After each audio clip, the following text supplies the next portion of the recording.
Thanks for tuning in to The Lime. I'm your host, Ra. And Ashel. And we are bringing you all things Caribbean culture back with a bang. Yes. 2020. 2020. Happy New Year. Happy New Year, sis. Happy New Year, guests. Happy New Year. So, of course, we are back, with another episode, and we're actually talking about entrepreneurship this week. So, what is interesting, we actually had this same topic last season, but I love entrepreneurship so much for various reasons. So, I felt it was, good to bring it back. Yeah, I think this is a perfect episode. I mean, us to being entrepreneurs, why not bring our little gems? Let someone else drop their own little gems. And share gems. We just sharing gems the whole season long. So everybody tuning in, right? Get your paper ready, get your pencil ready. We're talking lots of gems tonight. Make sure you're taking notes. But first, let me get into this drink. So tonight in our cup, we have the Risk Taker. So the Risk Taker inside of here contains Mezcal, which is a type of tequila. It also has some mango inside of there, some pineapple, and then since it's the holiday season or past holiday season, we have some fresh homemade ginger beer inside. Nice. All right, so sip up. Cheers.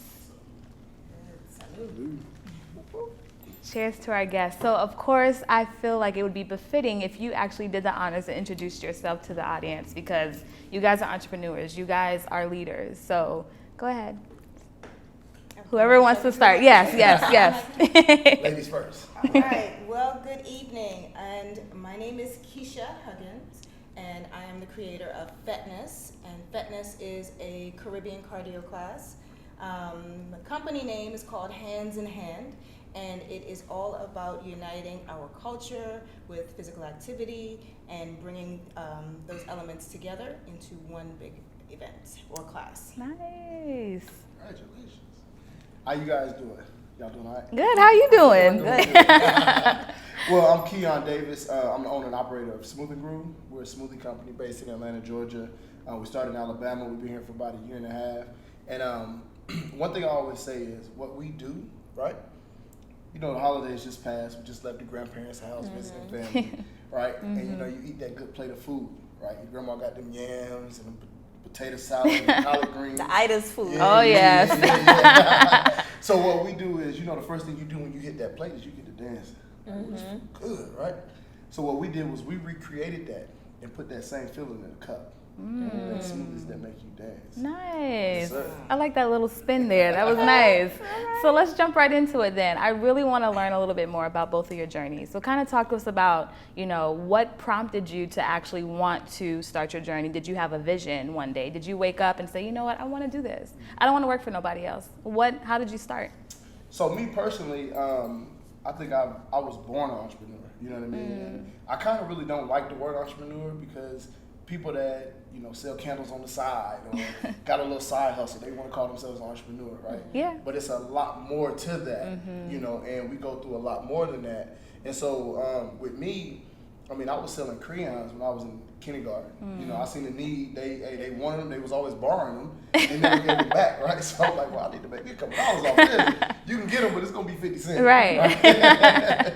So from that young age until like when I was in middle school, I was the candy man, right? I had all the Airheads and Capri Suns and potato chips in my book bag. On to college, I was cutting hair. I was, throwing parties and things like that. Anything that I could. To create my own way. I was the oldest son of four. My mom had me at 15. You know what I mean? Wow. So my thing was, I was like, Mom, you don't have to worry about me. Yep. You know what I mean? Exactly. I'm gonna be all right. You just handle my little brothers. I'll figure this junk out my own. And so I think from there, that was like the initial want. That initial. That fuels your passion. I can do this junk on my own. You know what I mean? I can create. Somebody created it. You know what I mean? And my philosophy has always been that all businesses are started the same way. Yes. Right? Somebody had a vision, an idea, and they put it on paper, and then they decided to say, you know what, I'm gonna go after this junk. Right? From Sam Walton to any major corporation you could think of, they all started the same way. Yeah, absolutely. Okay, Miss Fetness. So mine is similar in the aspect that I had entrepreneurship in my blood from growing up, but didn't realize it. So my father owned a store, the Trinity Provision. He used to sell fruits and vegetables and West Indian things. And didn't realize it in middle school.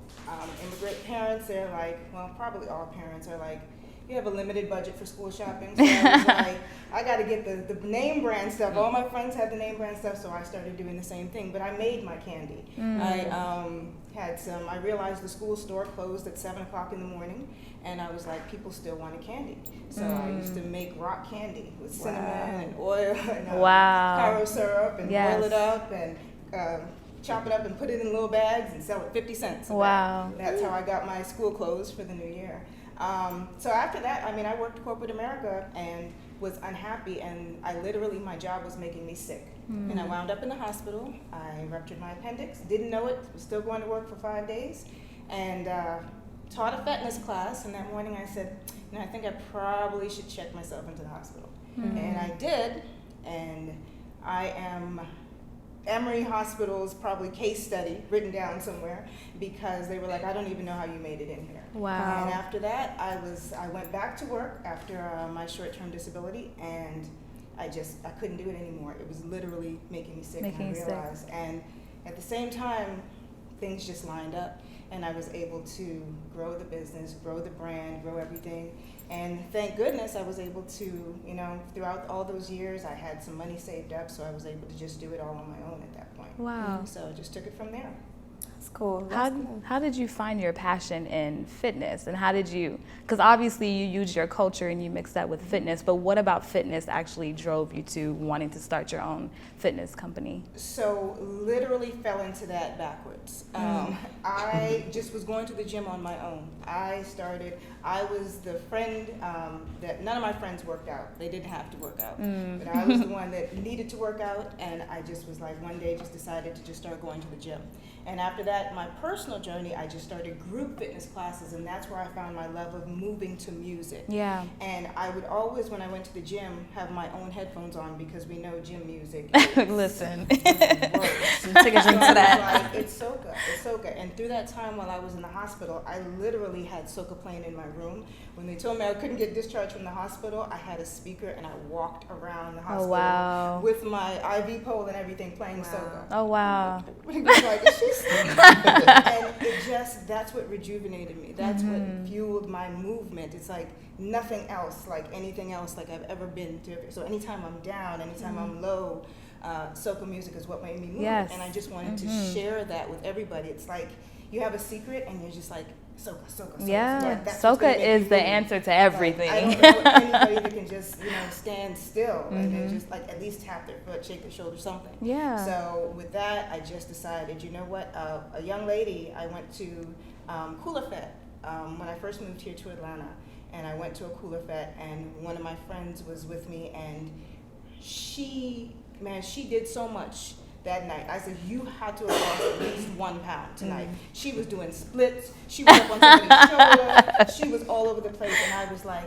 if I could get her to do that in the gym. And I said, if I can bring the fete to fitness. And that's how it was. I love that. That's how it was Love born. I love Culture and that. fashion. Yeah, Culture and absolutely. That's how it was born. That's awesome. What about you, Keon? How has your upbringing or how has your culture played a part in, or played a role in your journey as an entrepreneur? I think it played a huge role, especially with my current business with Smoothies That Make You Dance. So all of my smoothies are named after dances. Oh. So we have the electric slide, the tiger walk, the limbo, the ooh killer, the do it for the vine, Wow. the all the dances that we know growing up. You're right. I wanted to bring that back home. You know what I mean? And so instead of going to a smoothie spot and you're like, let me get the tropical mango, or you know what I'm saying, like the fruit passion. Yeah. Like let me get that electric slide. Right. You know what I mean? So I was able to cultivate the culture, bring it within health, make it fun. And so now it has a double meaning. Whenever I bring my business to the forefront, it's like, hey, I like this. Yep. It's more than, I tell people all the time, like, I don't sell smoothies, right? I sell an experience. You just get a smoothie while you're there. Love it. You know what I I mean? love So that. I think that's more of how I represent the culture. And then also, too, we have a recipe book that we've done. And in the recipe book, a lot of the artists that we know, like Waka Flocka, Jermaine Dupri, like all those guys that changed their eating habits, right? Yeah. We did a write-up on them and explained like why they changed, what they did, how it helped them, how it benefited them. And so just bringing all of that information back home to us, to where we don't really recognize the strength that we have when it comes to eating healthy. Absolutely. Or actually bringing, because when we think about eating healthy, we think about something bland, it's not really good, it's like, licking the concrete, right? It's an acquired taste. Yeah. Right? So I wanted to change that narrative. Like, look, we can still make it healthy, right? And it tastes good, right? It still tastes good. So I think doing that, being able to bring our people back and giving them something to empower them to help their bodies, their skin, their vibe, their culture, like everything to be in a healthy environment, and doing that with the smoothie. Absolutely. That's nice. That's cool. Ash, did you have a business in high school? I didn't have a business in high school. Now that I think back, because you guys spoke about the candy and then selling stuff in school, I used to sell I'm going to tell my age. I'm not that young, but I'm not that old. But basically what I used to do, I remember getting like the crayon boxes and I would color the top of them and then I would put glue on there and then let it dry and then I would make bookmarks. So I used to sell bookmarks. So I thought about that and I don't know if that like fueled my fire to become an entrepreneur, but I mean, I'm 4, maybe 5 months in now on my entrepreneurship journey and I love it. I mean, it's, in the beginning it's rocky. And you have to have faith to be an entrepreneur. And I mean, I still work my 9 to 5, but ultimately my goal is to definitely, do my own thing. Yeah. What's funny? I mean, you're right. You have to have faith. You have to have faith. We're going to talk about that faith in a second. Faith. Because sometimes, that's all you got. listen, literally, you start off with nothing but faith. Right. You really have to, it gets tough. So what about you, Rock? Because you have your own business too. So I have my own business now, so you all don't know, but I have my own cocktail label. Cocktail line, crafted by me, it's all homemade. So that's what I have right now at the moment. But in high school, actually, middle school, I did what you did. I sold candy. I was a candy lady. I didn't make it, but I sold it. And then high school, I actually have my own bakery business. So all pastries made by me, that was me. Yeah. But yeah, we all talk about having a niche or finding something that is lacking or missing. We coming up with ideas and we're trying to fill that void. So how would you all say your businesses now are unique in the markets that you're in? I think my thing is that I don't compete with, so people always think that because I sell smoothies, because I do wraps and that type of thing, automatically my competitors like Smoothie King and Jamba Juice and things like that. Well, like I told y'all earlier, I don't sell smoothies. I sell an experience. Right. Right? My number one competitor is Disney World. Right? That's what I'm competing with. Because they sell an experience. They sell an experience. Right. That's the only place I've ever been to make everybody that walk in there feel like a kid again. Wow. You know what I mean? And so if I can create an experience like Disney World, but with my own culture, with my own thoughts, with my own way of doing things, that means that I can create something that's never been done, right? So now I don't really compete with anybody. I try to tell people too, like, I never compete with someone I can see with my own eyes. Right? Wow. Because that means that so I got a philosophy, right? And I can go on and on about this junk, but like, when you think about it, when you're doing something, right? And anybody in here, like in the sports or anything like that, right? So think about a basketball player, right? Think about somebody like Michael Jordan, right? And then you think about somebody that you probably never heard of that played basketball, right? Our people's true desires in their hearts are different. We all have different desires of our hearts, right? And we're going to go through what we have to go through in life in order to get to our desires of heart, right? Whether that's good or bad, right? So imagine someone like Michael Jordan who wants to be the best to ever play the game, right? Or you have someone that comes in the NBA that's just satisfied with making it to the NBA, right? Their ultimate goal was just to make it to the NBA. Right, that was it, yep. So if Michael Jordan is playing against this person, one thing that I love about Michael Jordan is he has that killer instinct, right? No matter who he's playing, he's going to play to his level. He's not going to play to the level of his competition. Right. But what we do and what we naturally do is we always play to the level of someone's competition, right? That person's desire may not be the best in the world. That person's desire is just to be good with just being in the building. Right. Minimum. Right? Yeah. So why am I going to compete with someone that's just okay with the bare minimum, right? I don't know what your desires are, right? I don't know what the next person does. I don't know what the owner of Smoothie King or whoever smoothie company, I don't know what their true desires are. So if I'm competing with them, I'm selling myself short. Yep. Right? So I always say, I never compete with anybody that I can see with my own eyes, right? Because I know my true desires and I know what I'm trying to accomplish, and I gotta go against myself. Absolutely. Right? I gotta look myself in the mirror, and it's almost like trying to run away from your own shadow, right? I'm competing with myself because I'm the only person that know if I'm giving it my all. I'm the only person that know, like, I'm the only person I can't lie to, right? Ooh, we can put a filter on IG and look a certain type of way, or we can go and tell people whatever we want to tell them, and no one can ever know, right? But when you go home and you look yourself in that mirror eye to eye, you're the only person you can't lie to, right? You know if you give it 100%. You know if you BS, right? You know if you just finesse this man and it, you know what I'm saying, that ain't, you really not who you say you are. But when you look yourself in that mirror, that's the only person you can't lie to, and that's the only person I compete with. Ooh, gems. Sidebar. So right now, y'all, I'm supposed to be like keto-ish ITIL diet, and I just ate chicken wings. So I feel like I'm competing with myself, and I just lied. I just gotta. We're liming. It's okay. You can do that. So basically, for me, my class experience turned into something completely different than I thought it was going to be at first. At the time I started is when, so it was 2012 is when I actually started Fitness. And again, I was still working my full-time job. So at that point, it was just a side hustle. It was like, let's get some friends together and, let's just have fun. So basically, but then I realized, and my initial purpose was to bring it to the Caribbean community because this is what we know. Yeah. But what I realized is if we already know it, we don't really find the value in it. We don't really know it. This is what we already do. We already go, we sweat, we jump, we wave, we finish up at 7, 8 o'clock in the morning. It's part of our culture. It's what we've done. So when the class when it was an eye-opener that I had something different was when it was an entire class. There was 55 people in the room, and there might have been 3 Caribbean people in the room. And there was a question that I asked them. I was like, how many of you all know any other islands than Jamaica? And I heard crickets. So I was like, now I have an opportunity to educate people. Yep. What is soca music? Where does it come from? What are the most southern islands of the Caribbean?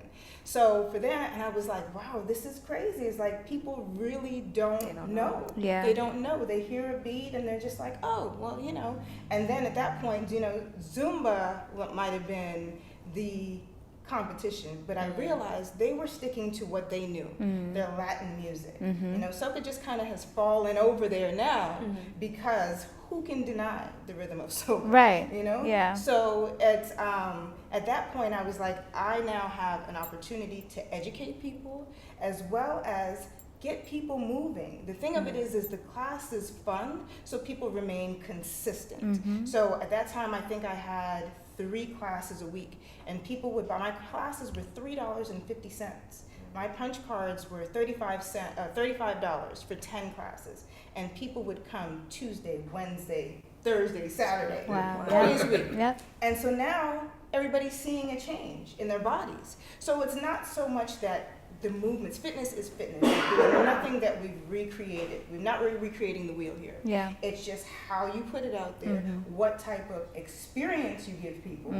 And yeah, we all want to keep moving, but guess what? When you think about it, you're like, oh, but Saturday mornings for my classes ended up being a complete party. People were bringing their rags, their floods. Everybody would like to participate. And people would ask questions. So it initiated conversation. What are those colored head ties you guys have?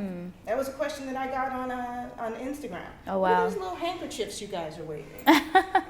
A flag? But, right, they had no clue that was a national color of an island, that was the flag of the island. Wow. And so again, I was like, I have to step back and realize this has been my world for my whole life, but there's so many people that don't know how to initiate the conversation. What's that you're doing? What's that you're drinking? How do you move your waist like that? Let me not get on that conversation.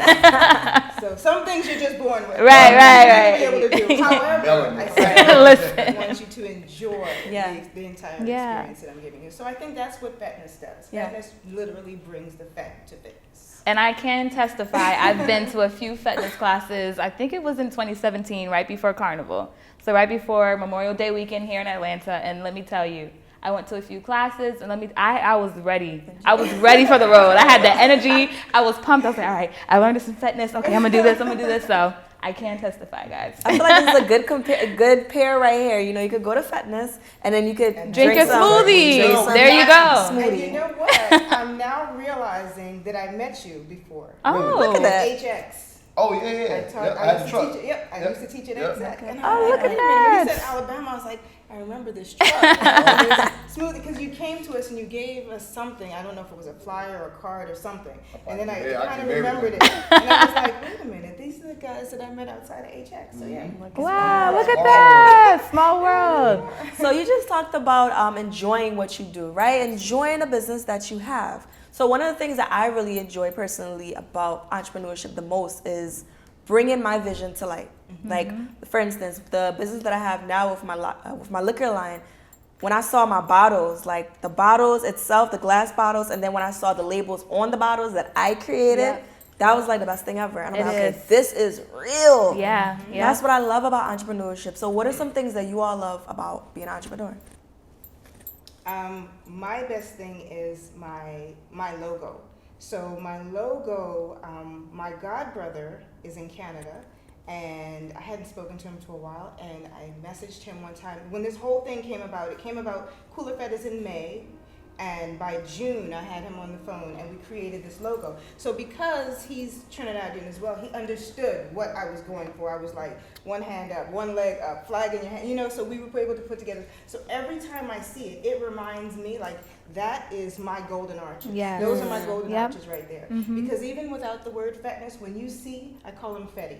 And then even little things like the body, I was like, it's a little too wide. It needs to be more androgynous. This looks too mannish. This needs to be, you know, a little bit. So it didn't look masculine. It didn't look feminine. So males or females could wear it. So that creative process there. And I remember when my friend was like, oh, we could just buy one off of Fiverr. It'll take us $35. I was like, no. Exactly. Make it your own. He didn't charge me like family. He charged me like he's an entrepreneur too. Yeah. Because, That's another thing. He's done the logo for Dr. J, the DJ in Canada, Toronto. So he did his, and he's a hockey player really, so he does a lot of hockey logos. So this right there, but when we both came together and I saw that, and after it was done, I was like, that's it. That's right it. And so you know. That's my best thing when I see those, my golden arches. Yes, absolutely. Cool. And I have to touch on something. You said an entrepreneur. He was an entrepreneur, and he didn't give you the family price. And you didn't want to pay the family price. I told him, can I pay you half? Yeah. I was like, and do I have to pay that in Canadian and US? It's something about that. Yeah. I was like, you know, this is how he feeds his family. Exactly. Entrepreneurs have to support other entrepreneurs because we're all in it together, you know? Most definitely. I think with me, man, the home run, so to say, for me is like everybody said, to create something, right? To go through that creative process, to like initiate it, write it down, implement it, execute it. And my biggest thing is to have someone taste my product and it's like, oh, this is the best I've ever had. Yeah. Right? That moment right there is to get someone for the first time that don't know me from Adam, you know what I mean, and tries this product and it's like, oh my God, where's this franchise out of, right? Where did this company start? Like, and to see the impact that you have on other people and see people losing weight and see people changing their lives and like really to see the impact, right, that you have on other people, inspiring other people to start businesses. Yeah. You know, to start that process. It's like, man, that's so like, because to me, I feel it's like God-like, right? And like God always say that He made us in His image or her image or whoever you believe in, right? And so if He made us in His image and He created everything, right? Then we can create everything. You know what I'm saying? Like we can create whatever we want to create, right? If we just really put our mind on it and create it and do it. Yeah. Wow. And so knowing that and having that feeling and really believing that, Yes. right? Like because you have to believe it. You have to faith. believe it. To believe and see it. Like things that are happening for me now, like me working with Tyler Perry and working with Wild 'N Out and all these big corporations, I've seen that 5 years ago, right? I've already seen it. So when it happens, most people are like, oh my God, how do you feel about this and this? And I'm like, bro, it's just like checking something off on a box. Yeah. Like, oh, it's done. Boom. Okay, Yep. now I'm on to the next one, right? Because I've already seen this, Yep. right? But to have that feeling and to see people loving your product and wanting your product and standing in long lines for your product and willing to pay top dollar for your product is like, bro, this is real. Yeah. You know what I mean? So that's my whole, like, that whole feeling, you know. Is Oh me, yeah, I can definitely identify with that. But I want to talk about marketing. So let's travel back to like when you first began. You have your image, you have your LLC, you have your name, you have your logo. How do you attract people to your brand? How did you start off? Did you pass out flyers? What did you do to start getting your name out there? Me personally, I'm like, I consider myself like a dog, right? Like, I don't care. One thing I know is that I took the philosophy to like the people in the mall, right? Oh, you want sample? You want sample? You want sample? Right? I'll sample you to death. You know what I mean? Like, I'll sample you to death, and that I think has been a big testimony to me because I'll give it away. You know what I mean? I'll give it away because I know what it's gonna do, right? As soon as you try, it's like, oh, let me get 2 of those. Right, I don't want one, I need 2 of those, you know. And so my whole time, the biggest thing that I did was I involved other people, right? So I started posting people up that had their smoothie on my Instagram, right? So now this person has seen their friend, like, how can I get on the IG, right? And so I created like almost like a cult of people that wanted to be involved because they feel like this was their smoothie company. No other smoothie company was doing that. And so if you look at my food trucks, I have pictures of all my customers on my truck, like on my actual wrap on my truck. Wow. In my stores, I had all of my customers on the stores, you know, and so I always wanted the people to feel like this was their store, right? So you can't go to any company and see your picture on the wall. You know what I mean? Because if you did, you would go there all the time because now that's your store, right? So when I started doing that type of stuff, then more people wanted to be involved. More people want to get their picture. Or I'm just coming over to get the picture. Just like, for instance, any like slutty vegan, people want that experience. Yeah. They want their picture. They want their video. They want to post that up to get reposted. You know what I'm saying? Because we have that level of involvement. We want to be involved in something. We want to be a part of something, right? So when you can create that involvement in that culture, and like I said earlier, that experience. Oh yeah. Right? You can give those people that experience, then they're going to come back over and over and over again. So like what I try to do is I try to recreate coffee, right? So when I say that, people are like, what do you mean? Like, you guys drink coffee? Yeah. I drink tea all the time. In corporate, you have to drink coffee. So yes, I drink coffee. So do you drink coffee because how it tastes or how it makes you feel? You don't drink black coffee. No, absolutely Put not. cream, sugar, Yep. all that type of stuff because you don't drink coffee because how it tastes. Right. You drink it because how it makes you feel, right? So if you're in business, you want your coffee, you want to be in business for a feeling. You want people to feel a certain type of way when they come to your business. Right. Right? So if you tap into people's feelings like coffee, then you become a habit.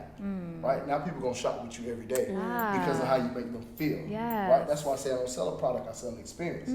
Because when you come there, I want you to feel a certain type of way. Right. And you'll come back. And you're gonna come back because you want that feeling again. Damn. You know what I mean? So that's the way that I approach my business and marketing. So Nice. Okay. Primarily with my marketing, I am not the biggest social media or Facebook or all of that. It was literally word of mouth. And again, I created a persona. I'm completely different. Maybe when I was younger, I used to be the wild person in the vet. But now it's like I want to look cute. I want to stand there. And I'm in Atlanta. You know, Atlanta is different than other places. So now, and I'm always in sneakers. I'm always in workout stuff. So when I go out, I try to, you don't want to be all sweaty Right. and nasty like you used to. So literally, Miss Fatness has become a persona. So when the music comes on in class, it's a totally different me. When they see me outside and I'm kind of demure and quiet, they're like, that's not the person that's created in class. But because it's so high energy, it's so like, you just feel like you're on the road, you feel like you could just have a good time. There's not a whole bunch of choreography and footwork that you're just getting confused, and you just have a good time. So the people that took my class are actually the ones who did most of the marketing for me. The fatness shirts, the taglines, the bringing the fat to fitness tagline, the fat sweat rinse repeat. they started just buying things and wearing them, and then everybody's like, what's that? What's that? People will see somebody with a Fatness shirt on in Stone Mountain and be like, well, Miss Fatness somewhere around here. I would go up Stone Mountain it's like, oh, I need to be with her. Oh, I have that energy. So those are the type of things that I did. And again, my energy and my love for what I do spoke for itself. And people just wanted to, like you said, be a part of something. So many friendships have been made. I mean, there's been girls' trips. There's been a lot of activities that people have made friendships in my class. And so that was really important to bring people together where they thought, wow, I don't know I don't like to go to fetes anymore in terms because, there's an age gap now. There's a bit of an age gap. And there's a little bit of a dance difference. People used to whine looking at each other in their face. Now everybody's hands are on their knees. I'm like, looking at the floor. Know what somebody looks like. It used to be the social time where you would see somebody, be attracted to them, and then, take a whine. But now, hands on the knees. So, it's changed. It's changed a lot. And in that class, people felt that they could come, meet each other, socialize. Nobody was like struggle bus. Some people would just be at the back, just moving to their own beat, just moving to the music. So the marketing part, like I said, my class did it. The product spoke for itself. I didn't have to do a lot. I didn't spend a lot of marketing dollars. People just wanted to be a part of what was going on. Be a part of the experience. Well, since we're on social media, marketing, all of that stuff, tell the people how they can find you all. So you can find me on Facebook. It is FET for Life. That's FET, the number 4 Life on Facebook. And on Instagram, it is Ms. Fetness, MSFETNESS. Okay. With me, I'm a little easy. It's Smoothie Groove. SMOOTH, the letter N, Groove, GROOVE. And that's across all platforms. That's Facebook, Instagram, Twitter, TikTok, LinkedIn, Pinterest, YouTube, any social platform you can think of. If you got one and I'm not on it, please let me know so I can get on it. And my personal page is The Keon Davis, and you can find that across all the platforms as well. Cool. Nice. Well, we actually had a game prepared for you guys, but I think we dropped so many gems tonight. I don't think we have time. So, Okay. but we had to empower the people. Well, you know what? We might have time for one. Okay. Just one question. All right. So basically, with this game, we're gonna give you a word, and you have to give us an example of how you experienced this within your business. So. I don't want to play that game now. All right. So, risk. What comes to mind when I say risk? With me, when I first started my business, I pretty much risked it all, right? I put all my money up. I bet it on myself. I went all in on myself. I knew what I had. I was on Auburn University's campus, and the money that I made, the money that I would normally buy products with, that would last me a week in the gym, right? I spent it all, right, for my first day on campus. I sold out by 12 o'clock. Wow. Right? So it was 2 things. The contract that I had was the company collect everything. At the end of the week, they gave me a percentage of what I did in sales, right? So one was, I knew this was finna work, right? The other one is, I ain't had no more money to buy no more product. Right? Yeah. So what I did was, at that time, I didn't know what to do. I just pretty much risked it all on getting this truck built, on creating this content. Just getting all this stuff ready to go for this contract that I had with Auburn University. So what I did was I went and got a title pond loan, right, on my car. So I got a title pond loan on my car. I was able to get like $3,000 or $4,000, and I went all in. And here we are. Yeah. 6-7 years later. Wow. You know what I mean? That's a risk. incredible. Oh yeah. That is a huge risk. In terms of risk, I have, now, although I don't do as much posting as some do on social media, I do use social media to network with other instructors or people that are doing something similar to myself. So about 3 or 4 years ago, I saw a young lady and I just looked at her energy and I was like, she's amazing. And never have met her, and just invited her to Atlanta to stay at my house. Oh wow, nice. And did a class, and it was packed to capacity. And so I've continued to do that. Not everybody stays at my house, so don't worry. It's an open invitation. However, I have taken risks risk, and just, you know, I'll look at, you know, people's pages, see what they're doing, send them messages, and connect with them outside of Atlanta, and then bring them in and bring that, you know, that same type of energy that I bring in. Every situation has worked out really, really well. These are amazing instructors in other cities, and just, you know, Atlanta is a very tricky place when you're doing anything, you know, and when it's anything into music and dance and fitness. We have so many amazing performers here in Atlanta that sometimes people don't want to let you in. So if you have an opportunity to share what you have, and you know, and they've been reciprocating, so they'll invite me to their cities as well. So it's really been that was just a big risk, because I'd never, you know, done anything like that before. So, but it's paid off for me, because I was able to do a multicultural fitness event and bring in all those instructors from Louisiana to New York to Florida, and even Ohio has soca instructors. So it's been really great meeting those instructors. That's awesome. Yeah. I like the questions. Yeah, we have to shoot from the hip. I know. We always have to follow up. We always have to follow. We have so many great guests this season, so many great topics, and after this taping, y'all, after this show, y'all, we are going to continue this conversation. Absolutely, because I love connecting with other entrepreneurs, and I think you can learn from other people as well too. So you have to. I mean, we have to support each other. So we have this segment on our show where we usually ask audience members a question. So for this week's listener question, I want to know, so all the entrepreneurs out there, what does entrepreneurship mean to you? So you can comment, you can send us a DM, you can email us, you can text us, whatever, however you want to answer this question. You? They can text me. But let us know, what does entrepreneurship mean to you? Yeah. Well, thanks for tuning in with you all. Thanks for tuning in with us. Tequila. My cup almost finished, right? Thanks for tuning in with us. It was a pleasure having you guys on set. I really enjoyed the energy, all the gems that you all dropped. Oh yes, lots of gems. Amazing. So I hope you guys at home and those that are watching feel empowered to start your own business. The road is not easy, but the journey does get better. So on that note, of course, you can always follow us at watch_DLime, DILIME on Instagram, Caribbean Life TV on Instagram and Facebook, and Caribbean Life TV Global on YouTube. See y'all later. Bye. See you next week. Bye.